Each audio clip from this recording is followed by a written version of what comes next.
Okay, आज हम लोग डिस्कस करेंगे यहाँ पर जो अभी हम लोगों ने मॉक टेस्ट 16 लिया था उसके अंदर की जो क्वेश्चंस हैं उनके ऊपर डिस्कशन करेंगे और देखेंगे कि क्या क्या सॉल्यूशंस पॉसिबल थे। ये जो टेस्ट था काफ़ी लोगों ने इसको अटेम्प्ट करा और पहली बार ऐसा हुआ कि मेरे किसी टेस्ट में किसी बच्चे के फुल मार्क्स आए। अभी मैंने कल रात अपडेट करा था, एक दो क्वेश्चंस के आंसर जो थे वो गलती से गलत ऑप्शन पे जो लॉग्ड था वो हो रखा था। इसकी वजह से बच्चों के नंबर कुछ गलत हो रहे थे, तो मेरे पास कुछ क्वेरी आई तो मैंने उनको देखा, तो मैंने उसको फर्दर मॉडिफाई करके फाइनली आप लोगों को, इसीलिए आप लोगों ने देखा होगा जिन लोगों ने भी इसका एग्ज़ाम दिया है उन सबको मैंने रीसेंड करा है। आपके जो मार्क्स हैं उनको रीसेंड करा है। सबके एक दो दो दो नंबर आई थिंक बढ़े हैं, ठीक है, मैक्सिमम लोगों के जिन्होंने उस क्वेश्चन को अटेम्प्ट किया होगा। तो एक बच्चा जो था जिसके 40 नंबर आए, कोई यादव करके है, और गुड्डू यादव आई थिंक, बहुत अच्छा परफॉर्मेंस था। क्योंकि मैंने, अब मेरी कोशिश यही रहती, हर बार मैंने कहा कि मैं एक अलग टीम में खेल रहा होता हूँ। जब मैं आपका टेस्ट लेता हूँ तो मैं एक बॉलिंग टीम में होता हूँ और आप बैटिंग कर रहे होते हो, तो मेरा काम होता है आपको आउट करना, मैक्सिमम आपके विकेट निकालना, मैक्सिमम नंबर ऑफ क्वेश्चंस आपके गलत करवाना। लेकिन उसमें पहली बार किसी बच्चे के फुल मार्क्स आए, बहुत अच्छा लगा देख के। तैयारी अच्छी है यानी कि लोगों की, ठीक है। स्टार्ट करते हैं आज का। ये जो है इसके अंदर मैं 20 क्वेश्चंस डिस्कस करूंगा जो मैंने अभी मॉक 16 में दिए थे। जिन्होंने दिया है वो लोग देख लें जिनको दिक्कत है, और जिन्होंने नहीं दिया है वो लोग भी सीख लें कि क्वेश्चंस किस तरीके के आ सकते हैं। अच्छे क्वेश्चंस मैंने लिए थे। तो स्टार्ट करते हैं यहाँ पर कि ये पूछा गया कि वैल्यू ऑफ इलेक्ट्रॉन की वेलोसिटी हमें बतानी है अगर काइनेटिक एनर्जी हमारी 1 eV है, ठीक है। एक इलेक्ट्रॉन का जो चार्ज है वो 1.6 इंटू 10⁻⁻19 और मास जो है वो 9.1 इंटू 10⁻³ है, ठीक। अब काइनेटिक एनर्जी का यूनिवर्सल फॉर्मूला क्या होता है? हाफ mv² होता है। बहुत ही सिंपल है। यहाँ पर v वेलोसिटी होती है, इसी को हमें निकालना है। तो वेलोसिटी को हम कह सकते हैं अंडर रूट में kinetic energy into 2 divide by m, that should be your velocity. सही है, क्लियर हो गया यहाँ पर। अब अगर मैं यहाँ पे वैल्यू पुट कर दूँ तो काइनेटिक एनर्जी की वैल्यू मुझे पता है कितनी है, 1.6 है ना, यही दे रखी है I think 1 eV, sorry, kinetic energy दे रखी 1 eV, ये हमें दे रखी 1 eV।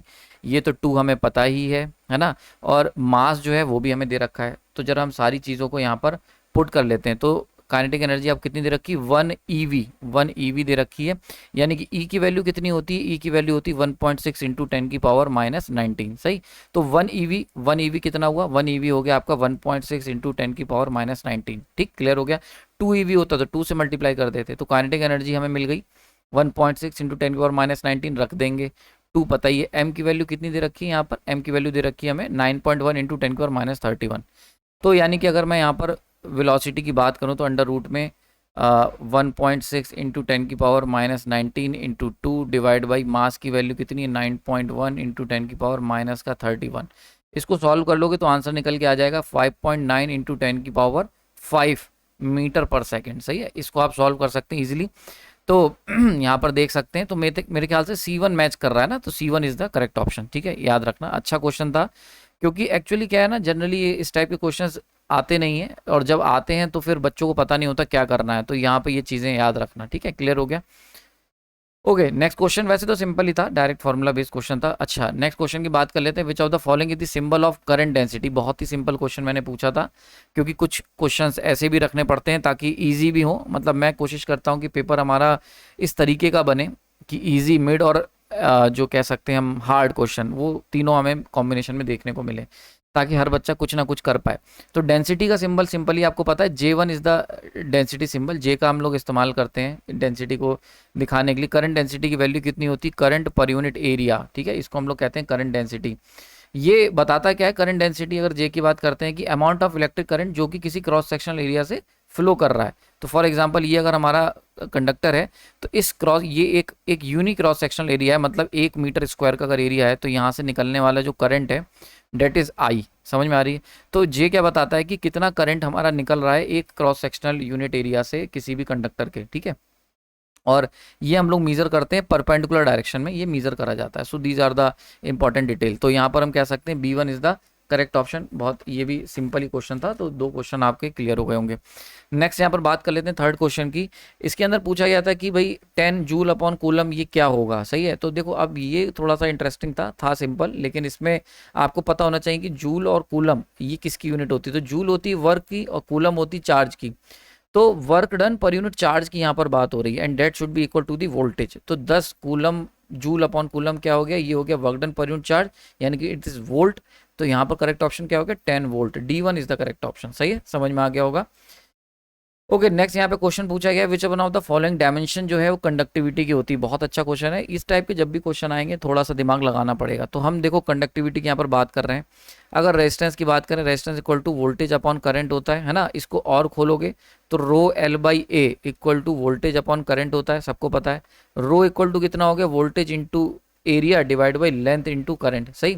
और कंडक्टिविटी की बात कर लो, कंडक्टिविटी होता है 1 अपॉन रो, यानी कितना हो गया, यानी कि हो गया length into current divide by volt into area. सही है, दिस इज एरिया। ओके, अब यहाँ तक हम पहुँच गए। अब हमें क्या करना है, इन सब की वैल्यूज फाइंड आउट करनी है। तो लेंथ की तो भाई हम लोग जानते ही हैं, एल डायमेंशन होती है।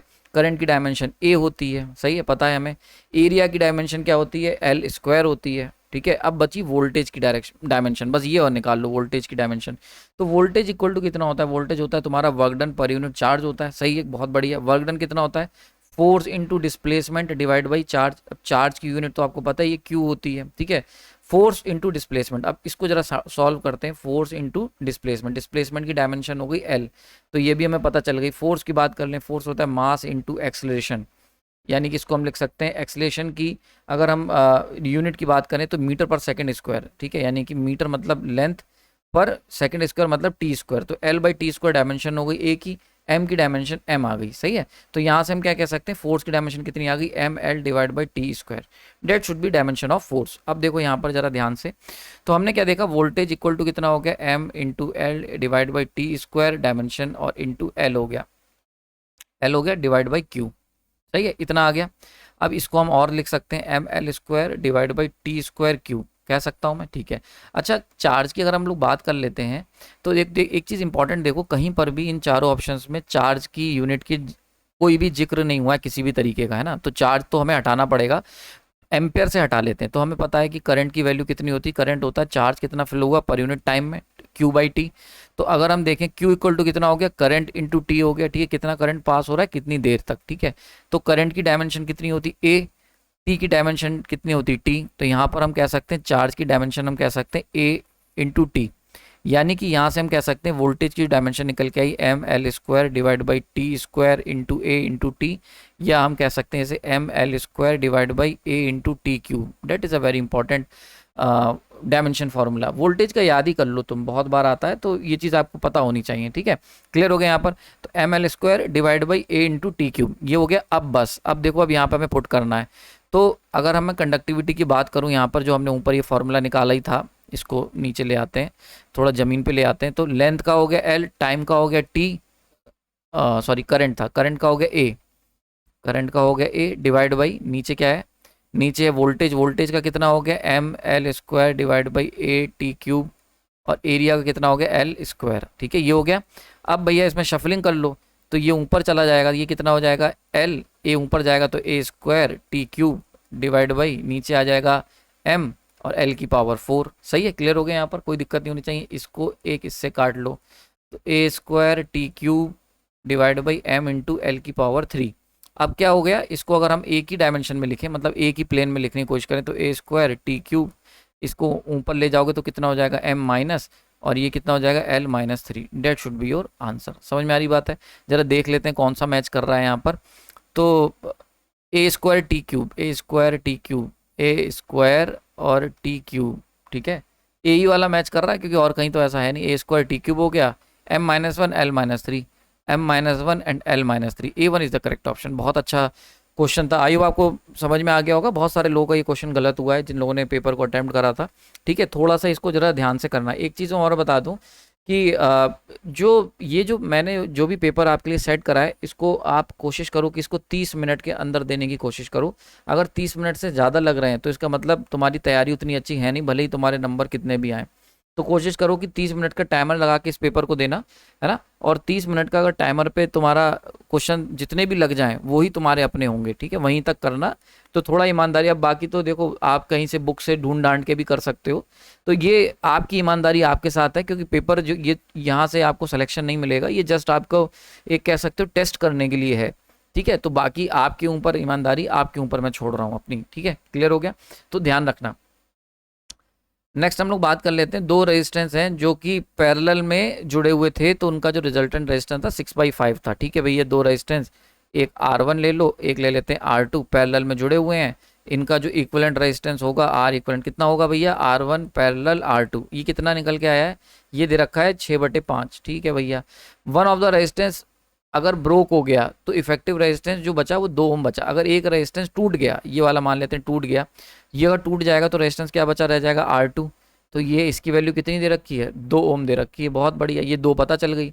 अब R1 की वैल्यू निकालनी है, बहुत बढ़िया, R1 की वैल्यू यहाँ से निकाल लो। तो R1 R2 divide by R1 plus R2 equal to 6/5। अब R2 की वैल्यू 2 यहाँ से पता ही चल गई दूसरे स्टेटमेंट से, डेट शुड बी 2। तो 2R1 divide by R1 plus 2 equal to 6/5। इस इक्वेशन को अगर सॉल्व करने की कोशिश करें हम, क्रॉस मल्टीप्लाई कर दो तो 10R1 equal to 6R1 plus 12। ठीक है, और 4R1 इक्वल टू 12, तो R1 इक्वल टू 3 आ गया। तो B1 is the correct option. सही है, बहुत इजीली इसको कर लिया होगा आप लोगों ने। ओके, नेक्स्ट क्वेश्चन की बात कर लेते हैं। अच्छा, ये जो मैंने लिया है, इसकी मैं PDF जो है सुपर प्राइम ग्रुप पे अपलोड कर दूंगा, और कोशिश करूंगा आजकल मैं इसको अपडेट करके आपको अपलोड कर दूं, जिससे कि आप लोग इसको रख लें, प्रैक्टिस के लिए यूज़ कर लेना इस शीट का इस्तेमाल। ठीक है, ओके, नेक्स्ट यहाँ पे क्वेश्चन पूछ रखा है कि भैया एनर्जी जो 50 किलोवाट की मोटर कंज्यूम करेगी, अगर उसको हमने 30 किलोवाट तक लोड करा हुआ है 6 घंटे में। इस क्वेश्चन को मैंने इसलिए डाला था, यहाँ पर ना एक चीज़ चेक हो रही है कि आप, कन्फ्यूज़न क्या था कि कोई बच्चा 50 लेगा, कोई 30 लेगा, तो कन्फ्यूज़न यहाँ पर है कि 50 लेनी है कि 30 लेनी है, यही हमारा, इसीलिए ये क्वेश्चन थोड़ा सा अलग था। बस अगर किसी ने ध्यान से करा होगा तो उसका सही आंसर आया होगा। तो यहाँ पर आप देख सकते हो एनर्जी कंज्यूम कितनी होगी, तो 50 किलोवाट की मोटर है, मोटर होने से कोई मतलब नहीं है, उसकी रेटेड कंडीशन मतलब एक रेटिंग हो गई कि 50 किलोवाट तक की है, लेकिन लोड कितना है 30 किलोवाट। तो मोटर जो पावर खाएगी वो 30 किलोवाट खाएगी ना, तो 6 घंटे में 30 किलोवाट ही तो पावर खाएगी, क्योंकि उसी की उसकी रेट उतना ही लोड उस पर डाला गया। तो that should be equal to the 63180 kilowatt R, यानी कि D1 is the correct option. सही है, ध्यान रखना ये चीज़। ओके, नेक्स्ट हम लोग बात कर लेते हैं क्वेश्चन की कि एक 220 वोल्ट का हीटर है जो कि 110 वोल्ट की सप्लाई पर चल रहा है। तो कोई 220 वोल्ट वाला जो हीटर था उसको तुम चला रहे हो 110 वोल्ट की सप्लाई पर। तो ये कह रहे हैं कि हीट जो प्रोड्यूस होगी वो कितनी प्रोड्यूस होगी। ठीक है, तो H अगर हम बात करें इक्वल टू कितना होता है, I2RT होता है। ये तो ये तो होता है आपके करंट के टर्म्स में। ठीक है, बात हो गई। यहाँ पे अगर वोल्टेज टर्म में लिखूं तो I इक्वल टू V/R। सही, तो I इक्वल टू V/R कर सकते हैं, इसका स्क्वायर कर लो R इंटू टी, है ना। क्लियर क्लियर हो गया। तो H हम कह सकते हैं हीट डायरेक्टली प्रोपोर्शन हो जाएगी वोल्टेज के स्क्वायर के। ये मोटा मोटा जो है वो बात निकल के आती, क्योंकि रेजिस्टेंस की भी कोई जानकारी नहीं दी, तो मेनली वोल्टेज के ऊपर खेला जा रहा है। तो यानी कि H2/H1, यानी कि वो हीट जो 220 वोल्ट पे आती थी, वो हीट जो 110 वोल्ट पे आएगी, इक्वल टू कितना हो जाएगा, V2 का स्क्वायर डिवाइड बाई V1 का स्क्वायर। V2 कितना है, 110 का स्क्वायर डिवाइड बाई 220 का स्क्वायर। ठीक है, इसको होल का ले लो, तो 1/2 हो गया, यानी कि 1/4। तो मतलब अगर हम कहें यहाँ पे ध्यान से, तो H2/H1 इक्वल टू 1/4। इसका मतलब जो 110 वोल्ट पे जब हम सप्लाई दे पे हीटर चलाएंगे, तो जो हीट कंज्यूम होगी या हीट जो जनरेट होगी वो कितनी होगी, वो 1/4 टाइम्स होगी जो हीट जनरेट होती है अगर 220 पे चलाते। समझ में आ रही है। तो C1 is the correct option, 1/4 heat generate होगी केवल। सही, क्योंकि वोल्टेज 1/2 है। ओके, ये देखो, बहुत दो क्वेश्चन मैंने डाले थे कलर कोडिंग के ऊपर। ठीक है, यहाँ पर देखो पूछा गया है कि एक आपके पास रेजिस्टेंस है 3.9 किलो ओम का, इसकी कलर कोडिंग बताओ। बढ़िया क्वेश्चन लगा मेरे को। 3.9 किलो ओम है, तो इसको हम लिख सकते हैं 3900 ओम कह सकता हूँ मैं। ठीक है, इसको क्या लिख सकता हूँ मैं, 39 इंटू 10⁻² ओम लिख सकता हूँ। बस यही मुझे जानना था। ठीक है, तो अब सिंपल सा है, B Roy of Great Britain had a very good wife, याद है। तो 0 1 2 3 4 5 6 7 8 9 ये नंबर हो गए हमारे पास। सही है, तो अब देखो 3 का नंबर कौन सा है, 3 का नंबर है ऑरेंज। तो पहला बैंड जो होगा वो होगा भैया ऑरेंज का बैंड आ गया। 9 किसका नंबर है, 9 नंबर है वाइट का, तो दूसरा बैंड जो होगा वो वाइट होगा। ठीक है, देन 10 की पावर, तीसरा बैंड जो होता है वो 10 की पावर का होता है, 10⁻² है, यानी कि ये रहा रेड। तीसरा बैंड जो होगा वो रेड होगा। बस ऑरेंज वाइट रेड, तो D1 is the correct option. बहुत ही एकदम से निकाल दोगे इसको। ठीक है, अब देखो इसमें हमें गोल्ड और सिल्वर की कोई जानकारी नहीं दी। वैसे आपको बता दूं, अगर हम टॉलरेंस की बात करते हैं तो गोल्ड जो होता है, गोल्ड कलर का जो बैंड होता है वो प्लस माइनस का 5% का टॉलरेंस बता रहा होता है, एंड सिल्वर जो होता है वो ±10%। अब कोई जानकारी नहीं दी है तो गोल्ड ही लग रहा है, क्योंकि और कोई ऑप्शन तो है नहीं जो ये तीनों मैच है। तो शुरुआत के 3 बैंड से ही डी ऑप्शन डिसाइड हो जाएगा इस क्वेश्चन का। ओके, यहाँ पर देखो सीरीज पैरेलल रेजिस्टेंस की बात की गई थी, n रेजिस्टेंसेस थे और हर कनेक्टेड था पैरेलल में। ठीक है, और हर रेजिस्टेंस देखो, हर ये मान लेते हैं एक रेजिस्टेंस है जिसका रेजिस्टेंस की वैल्यू है R। ऐसे मल्टीपल रेजिस्टेंसेज हैं, कितने n रेजिस्टेंसेज हैं जिनको हमने पैरेलल में कनेक्ट कर रखा है। ऐसे बहुत सारे रेजिस्टेंस होंगे जो पैरेलल में कनेक्टेड हैं।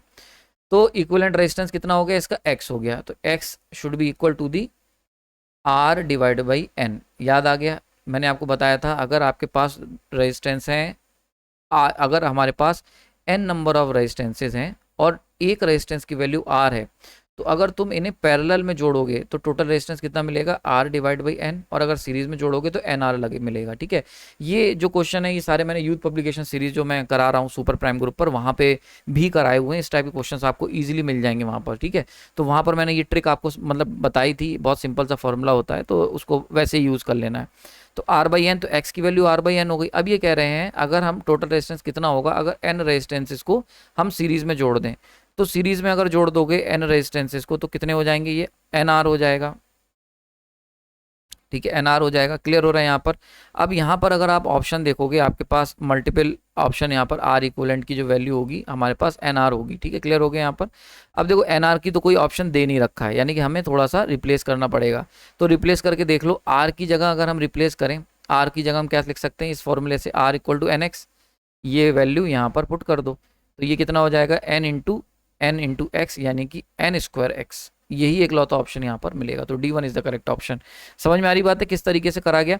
तो सिंपली आपको याद रखना है, जो मोटे मोटे तौर पे बिल्कुल सिंपल चीज़ है वो ये है कि जब भी हम बात करते हैं, अगर हमारे पास एक रेजिस्टेंस R है और ऐसे मल्टीपल n रेजिस्टेंसेज हैं, तो सीरीज में जोड़ोगे तो NR, पैरेलल में जोड़ोगे तो R/n।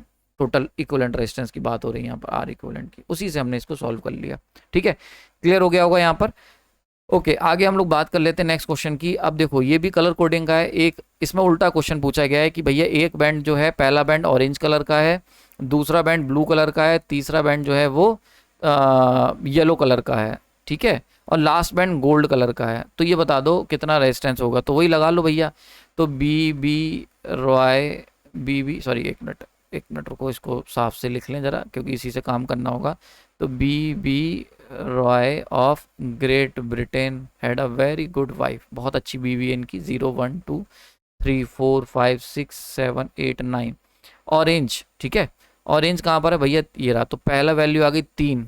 ठीक है, देखा जाए तो C1 is the correct option, क्योंकि यही एक लौता है जिसकी पहली वैल्यू 3 है, लेकिन और भी हम निकाल लेते हैं। ब्लू की वैल्यू कितनी है, 6। ठीक है, 36 हो गया।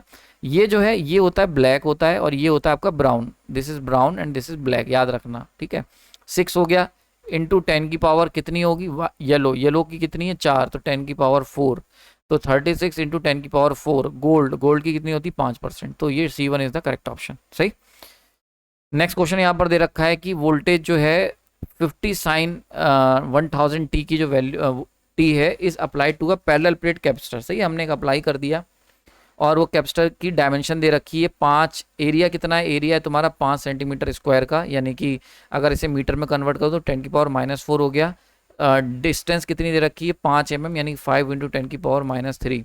ठीक है, और ये कह रहे हैं कि अगर हमने डाइलेक्ट्रिक जो मटेरियल हमारा है उसका परमिटिविटी जो है वो 2 एप्सिलॉन नॉट कर दी, 2 एप्सिलॉन नॉट है परमिटिविटी, तो what will be the current कितना होगा। तो करंट अगर हम कैपेसिटर की बात करते हैं तो I इक्वल टू कितना होता है, I equal to C dV/dt होता है। बहुत ही सिंपल है, सबको पता है। C की वैल्यू अगर निकाल लें तो C equal to epsilon A/d है ना। अब एप्सिलॉन की वैल्यू कितनी दे रखी है, 2 एप्सिलॉन नॉट दे रखी है। एरिया कितना हो गया 5 इंटू 10 की पावर -4 डिवाइड बाई 5 इंटू 10 की पावर -3। 5 से 5 गया, ये अगर तुम इसको सॉल्व करने की कोशिश करोगे तो 1/10 आंसर आ जाएगा। तो 2 एप्सिलॉन नॉट डिवाइड बाई 10, ये आ गया तुम्हारा कैपेसिटेंस की वैल्यू, या मैं कह सकता हूँ epsilon not divide by 5, that should be the value of C।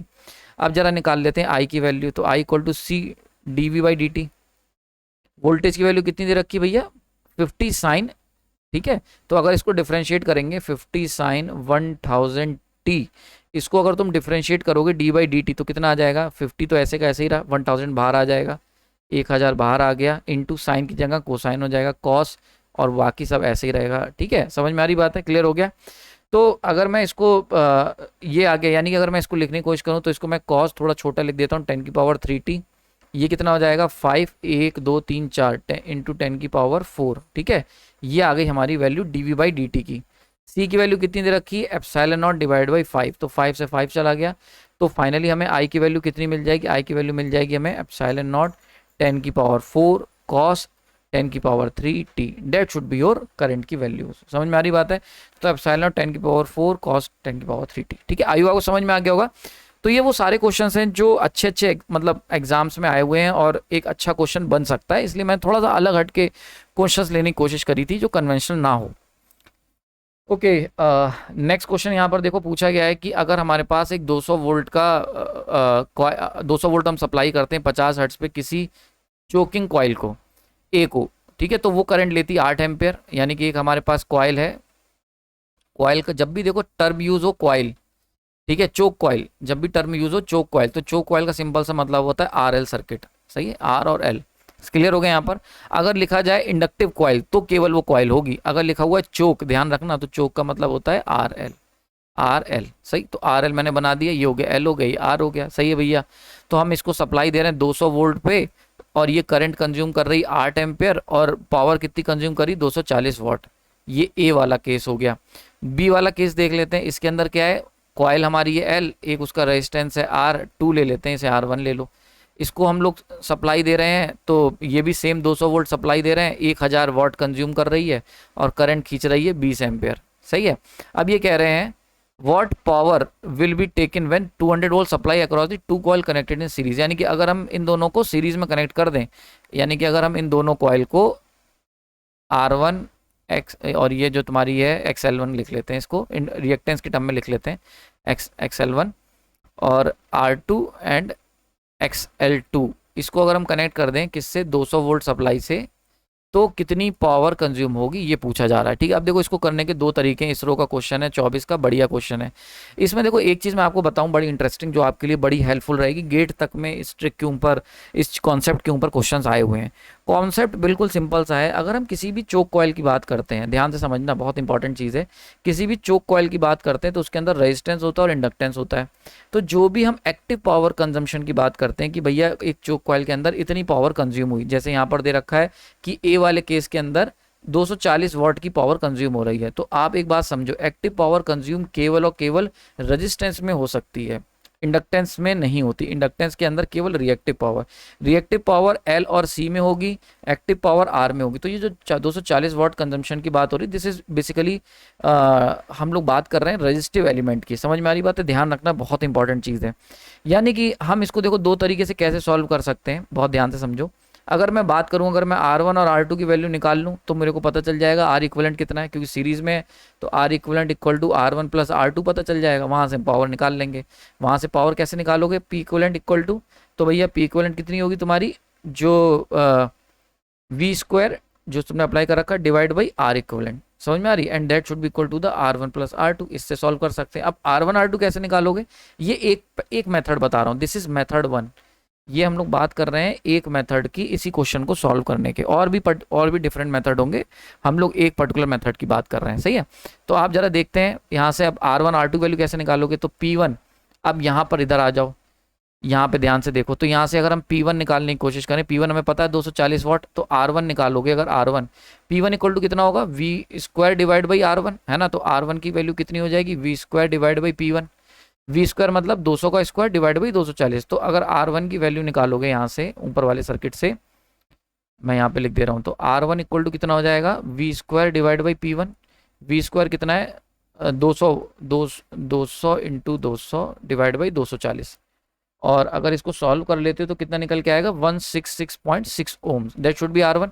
इसी तरीके से R2 निकाल लो, 200 का स्क्वायर डिवाइड बाई 1000, और यहाँ से तो बिल्कुल सिंपल आ जाएगा आपका निकल के 40 ओम।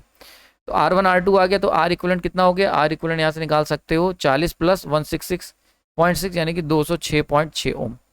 तो यहाँ से भैया P इक्वलेंट कितना निकलेगा, 200 का होल स्क्वायर डिवाइड बाई 206.66, और लगभग वैल्यू निकल के आ जाएगी 193.6 watt. That should be the equivalent. अब अगर ऑप्शन मैच करोगे तो क्लोज, सबसे क्लोज ऑप्शन जो है वो ए वाला दे रखा है 203 वॉट का, तो ये A1 is the correct option. समझ में आ रही बात है, सबसे क्लोज यही है। ठीक है, क्लियर हो रहा है यहाँ पर। तो ये मतलब देखो एग्जैक्ट आंसर नहीं दे रखा होगा, तो जो सबसे क्लोज आंसर दे रखा होगा उसको हम लेंगे। अच्छा, ये हो गया मेथड 1 जो कि एक कन्वेंशनल मेथड है। अब मैं तुम्हें मेथड नंबर 2 बताता हूँ इसी क्वेश्चन को करने का। मेथड नंबर 2, मेथड 2 समझ लो, बहुत ही सिंपल है।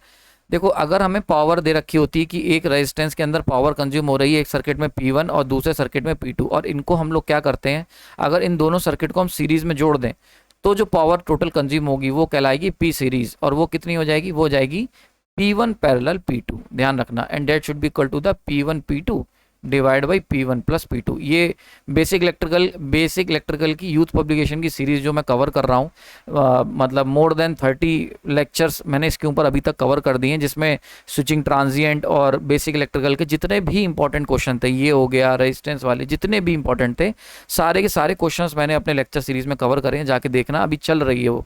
और मतलब समझ लो 50 लेक्चर लगभग और अभी बनेंगे, क्योंकि बहुत लंबा बेसिक इलेक्ट्रिकल है। लेकिन अगर आपने वो सीरीज देख ली तो आपके यूथ पब्लिकेशन सीरीज देखने के बाद आपके एग्जाम में हिट होने के चांसेस क्वेश्चन बेसिक इलेक्ट्रिकल के काफ़ी बढ़ जाएंगे। एक बार देखना, बहुत डीप में मैंने उसको डिस्कस करे हैं, जितने भी कॉन्सेप्ट मैंने कवर करे हैं उनको बहुत डिटेल में मैंने वहाँ पर समझाया है, तो एक बार जाके चेक कर सकते हो। ठीक है, तो ये हो गया P सीरीज में। तो हम देख सकते हैं अगर यही शंट में जोड़ देते तो P शंट कितना होता है, equal to P1 plus P2।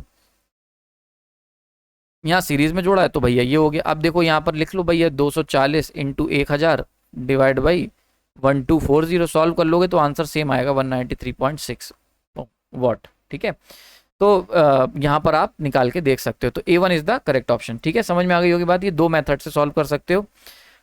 Conventional करना है, याद ना रहे तो ये वाला तरीका, और नहीं अगर याद रहता है तो ये वाला तरीके का आप इस्तेमाल करें।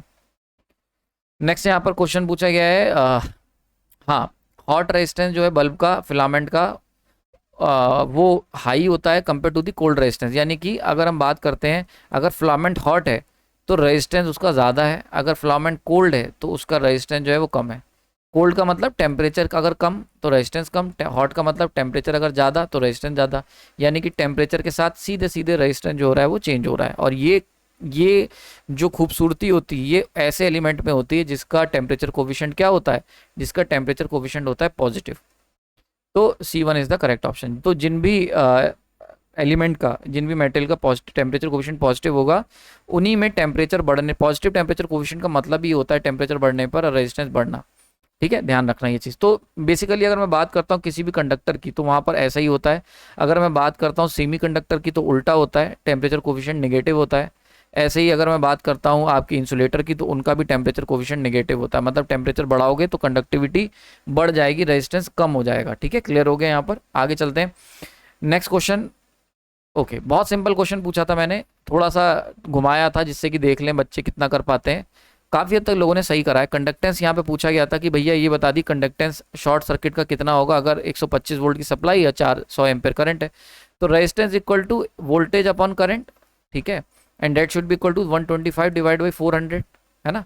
और अगर हम बात करेंगे कंडक्टेंस की, that should be equal to 1/R, यानी कितना हो गया 400 डिवाइड बाई 125।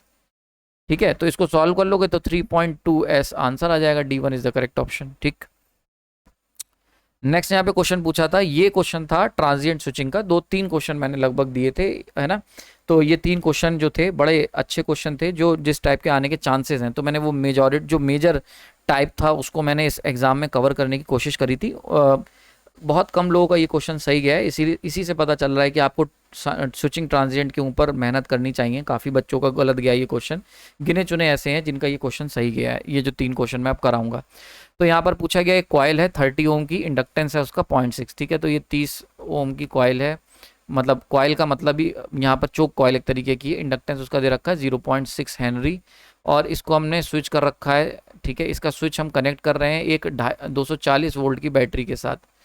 तो यहाँ पे 2 चीज़ें पूछी गई हैं, एक तो rate of change of current, यानी कि DI/dt पूछा गया है at T equal to 0 positive, मतलब just after the switch close. ठीक है, इसको मैंने बहुत डिटेल में, इस टाइप के क्वेश्चंस मैंने मतलब पूरा कॉन्सेप्ट प्लस 20 क्या ज़्यादा ही हो गए होंगे, 20 से ऊपर क्वेश्चंस, ये सब के सब मैंने अभी चल रहे हैं, देखा होगा। मैंने अभी एक आध दिन में भी लेक्चर डाले हैं, तो स्विचिंग ट्रांजिएंट के ऊपर बहुत डिटेल के अंदर हम लोग चर्चा कर रहे हैं अपने सुपर प्राइम ग्रुप पर। जरूर देखना, बहुत इंपॉर्टेंट पार्ट है और मैं तो सभी को सजेस्ट करता हूँ। बाकी आप लोग देख लेना, आपको अंतर पता चल जाएगा एक बार वो सीरीज देखोगे। ठीक है, क्वालिटी में कभी हम लोग कॉम्प्रोमाइज़ नहीं करते। तो अगर हम यहाँ पर देखें इस क्वेश्चन को, तो देखो इस क्वेश्चन को यहाँ पे पूछा गया है एट टी जीरो पॉजिटिव। तो सबसे पहले टी जीरो नेगेटिव का सर्किट बना लो, यानी कि जस्ट बिफोर द स्विच। तो जब स्विच ओपन रहा होगा जस्ट बिफोर द स्विच, तो यहाँ पर इंडक्टर कोई करंट इसके अंदर फ्लो तो कर नहीं रही थी, है ना, क्योंकि ये स्विच ओपन था। तो इस इंडक्टर से फ्लो होने वाली करंट कितनी है, आई। कितनी है भैया, जीरो। तो जो करंट, जो सिचुएशन टी जीरो माइनस पर होती है, वही सेम सिचुएशन जो होगी वो टी जीरो प्लस पर भी होती है। ये हम लोगों ने सीख रखा है। यानी कि जो करंट होगी जीरो माइनस पे, that should be the same current जो कि हमें जीरो प्लस पे देखने को मिलेगी। यानी कि जीरो प्लस पे भी हमें करंट जीरो ही देखने को मिलेगी। ठीक है, circuit will behave as an open circuit. तो ये 30 हो गया। एंड इंडक्टर, मतलब mainly inductor will behave as an open circuit जब हम लोग स्विच को क्लोज करेंगे। ठीक, ये हमने स्विच को क्लोज कराया यहाँ पर। ठीक है, अब देखो जब ये है तो current I equal to zero हो गई। अब अगर मैं वोल्टेज की बात करूं इस सर्किट के अंदर, यहाँ पे है तो बेसिकली एक्चुअली क्वाइली, तो वोल्टेज इक्वल टू कितना होगा, वोल्टेज कहाँ कहाँ, ये जो 240 वोल्ट तुमने डीसी अप्लाई करा है, ये दो जगह ड्रॉप होगा, इस रेजिस्टेंस के अक्रॉस, इस इंडक्टेंस के अक्रॉस। रेजिस्टेंस के अक्रॉस कितना होगा भैया, आई आर होगा, सही है, प्लस इसके अक्रॉस कितना होगा, V equal to L D I by D T होगा, सही है, एट आई जीरो पॉजिटिव पर, टी जीरो पॉजिटिव पर। ऐसे यहाँ पर भी जीरो पॉजिटिव पर। ठीक है, जीरो पॉजिटिव मतलब just after the switch, zero negative मतलब just before the making the changing in the switch, changes in the switch. And t infinity का मतलब होता है आफ्टर लॉन्ग टाइम या स्टेडी स्टेट कंडीशन की, सही है। ये सारी एक छोटे छोटे नोटिफिकेशन है, इसको जरूर देखना, मस्ट वॉच है। जितने भी लोग इस पार्ट को देख रहे हैं, अगर आपने एक बार वो मेरे 6 लेक्चर देख लिए ना जो मैंने कवर करे हैं ट्रांजिएंट स्विचिंग पे, कोई क्वेश्चन अटकेगा नहीं आपका, ये मेरी गारंटी है। मैंने बहुत डिटेल में उसको कवर करा है, जो लोग देख रहे हैं उन्हें पता चल रहा होगा ये चीज़। आप कमेंट जाके देख सकते हो उन वीडियोस पे। तो यहाँ पर हम देख सकते हैं, अब देखो जीरो पॉजिटिव पे करंट कितनी थी, जीरो। तो आई कितना हो गया, जीरो, कहानी खत्म हो गई इसकी। तो वी इक्वल टू कितना हो गया, L D I by D T. हमें यही तो निकालना है, L D I by D T निकालना है एट टी जीरो पे। देखो यही लिखा हुआ है, हमें निकालना है what are the rate of change of current at the instant of closing of the switch T zero, यानी कि just after the switch close. तो ये हमें निकालना है rate of change of current. अब वोल्टेज कितना दे रखा है, 240। एल की वैल्यू कितनी दे रखी, 0.6 D I by D T.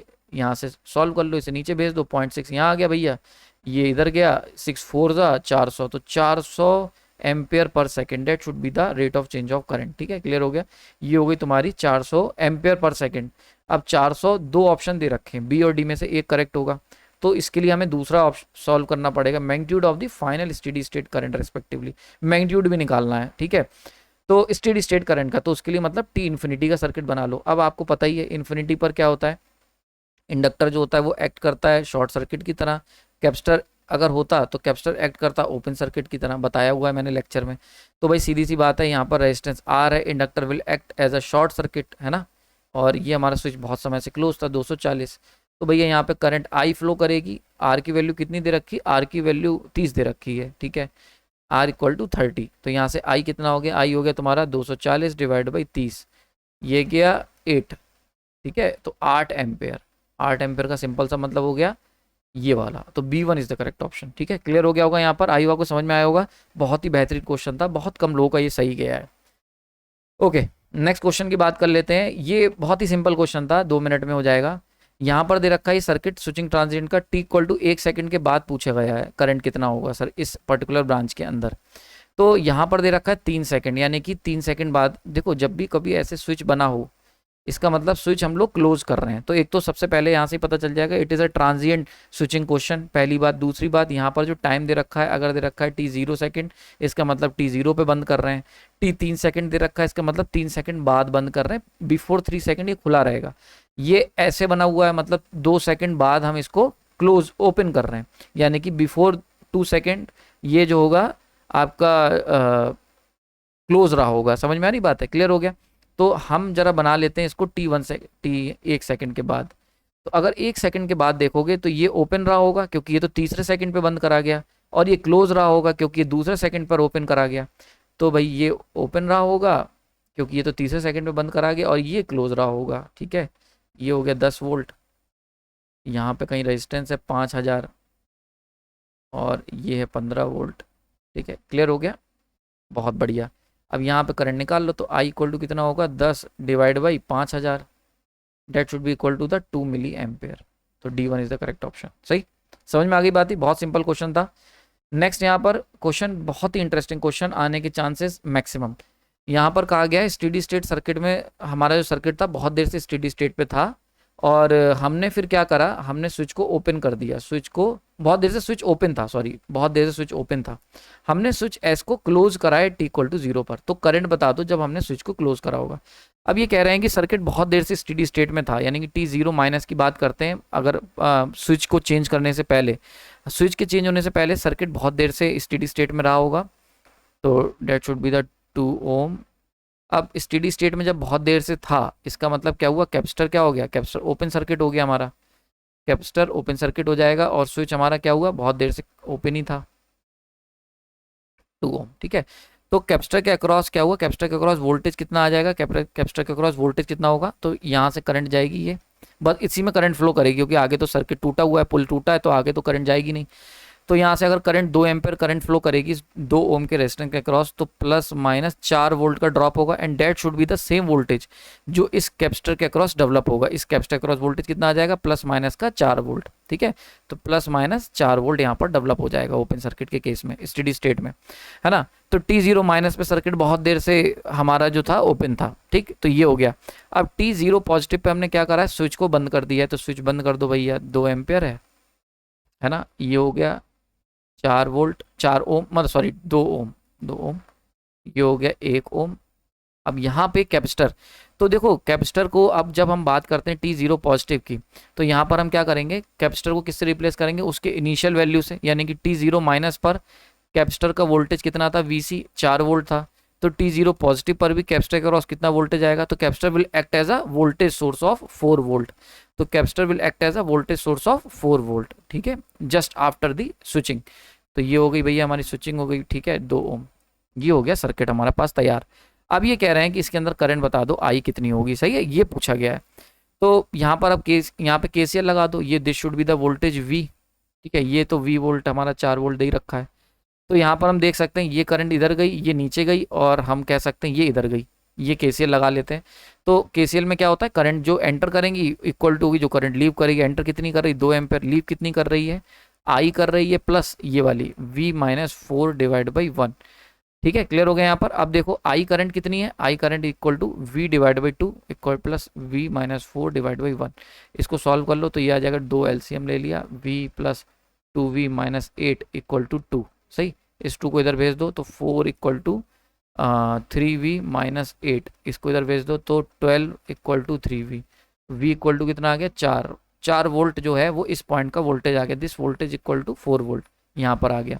अब 4 वोल्ट है तो आई की वैल्यू कितनी हो जाएगी, आई की value 4 divide by 2 equal to 2 ampere. समझ में आ रही है, 2 ampere is the correct option. सही है, क्लियर हो रहा है, यहाँ पर कोई दिक्कत नहीं होनी चाहिए किसी भी तरीके की। तो इस तरीके से हमने इसको सॉल्व कर लिया पूरा, तो B1 is the correct option, 2 ampere. ठीक है, बहुत अच्छा क्वेश्चन है। इस टाइप के मैंने देखा यार भर भर के क्वेश्चंस आए हुए हैं प्रीवियस ईयर में, स्पेशली अगर A लेवल का एग्जाम होगा तो इस टाइप के क्वेश्चंस आपको बहुत सारे दिख जाएंगे अपने पेपर में। ठीक है, बहुत कम लोगों का ये आंसर सही गया है, मतलब मुश्किल से 2-3 लोग ऐसे होंगे जिनका आंसर सही गया है मेरे पास, क्योंकि परसेंटेज में आता है कि कितने लोगों ने सही करा है। तो जितना है 2-3 लोगों का ये आंसर सही है, बाकी सबका गलत करा है, सब लोगों ने गलत करा है। इस टाइप के क्वेश्चंस अगर आपको और देखने तो अगेन मैं मस्ट रिकमेंड करूंगा, मस्ट वॉच है ये मेरी तरफ से, मान लेना 1 महीने का सब्सक्रिप्शन लेके देख लेना इसको, यूथ पब्लिकेशन की सीरीज जो मैं ट्रांजिएंट स्विचिंग ट्रांजिएंट कवर कर रहा हूँ, बिल्कुल कॉन्सेप्ट क्लियर हो जाएंगे। ओके, यहाँ पर कहा गया है सीरीज मैग्नेटिक सर्किट के अंदर जो टोटल एम्पेयर स्ट्रेंथ होगी वो डैश होगी ampere turns of air and ampere turns of iron. यानी कि अब कभी भी हम बात करते हैं अगर मैग्नेटिक सर्किट की, तो मान लेते हैं मैग्नेटिक सर्किट हमारा इस तरीके का कुछ है, तो आयरन के अंदर से भी जा रहे हो और एयर में से भी जा रहे हो, तो ये बेसिकली जो सीरीज मैग्नेटिक सर्किट होता है उसके अंदर दोनों क्या होते हैं, एड अप हो जाते हैं। सही है, तो यहाँ पर टोटल फील्ड की जो स्ट्रेंथ होगी that should be H air plus H iron. ठीक है, स्ट्रेंथ जो होगी वो एड अप होगी, तो सम ऑफ, तो A1 is the correct option, sum of. ठीक है, बहुत सिंपल क्वेश्चन था ये। आई थिंक एक क्वेश्चन और रह गया इसके बाद, मैग्नेटिक ससेप्टिबिलिटी, मैग्नेटिक ससेप्टिबिलिटी के बारे में पूछा गया है, मटेरियल क्वेश्चन था। तो मैग्नेटिक ससेप्टिबिलिटी जो होती है it should be inversely proportional to the temperature. ध्यान रखना, यही तो हमारा क्यूरी लॉ था। क्यूरी लॉ है क्या? Susceptibility equal to C/T, I think यही है। तो क्यूरी लॉ सिंपल कहता है कि ससेप्टिबिलिटी जो होगी वो इन्वर्सली प्रोपोर्शन होगी टेम्परेचर की, ठीक है, inversely proportion to the temperature, ठीक है। दो ऑप्शन। मैग्नेटाइजिंग फील्ड, तो भाई देखो ससेप्टिबिलिटी जो है is a property of material, material की प्रॉपर्टी है ये। डायामैग्नेटिक में ये नेगेटिव और स्मॉल होती है, पैरा के अंदर ये पॉजिटिव और स्मॉल होती है, एंड फेरो के अंदर ये बहुत ही पॉजिटिव और बहुत ही ज़्यादा लार्ज होती है, बहुत हाई वैल्यू होती है इसकी, सही है।